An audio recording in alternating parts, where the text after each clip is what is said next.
شروق ازيك؟ ازيك يا غدير، اخبارك ايه؟ الحمد لله. قلت لنا قبل كده على تريك وكانت لذيذه جدا، ممكن النهارده تقول لنا على تريك تانية بتساعدك في الشغل؟ اوكي. في تراك مع الجيت. الاوامر اللي انا بستخدمها بشكل متكرر او حاجه. في امر بيخليني اعمل اختصارات للاوامر دي. على سبيل المثال مثلا لو انا جيت استخدم الامر اللي هو جيت كوميت داش ام، انا اقدر اختصره لجيت سي ام. طيب الامر ده اسمه ايه؟ اللي هو جيت الياس.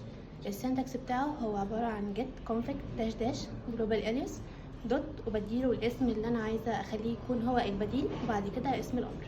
شكرا. شكرا.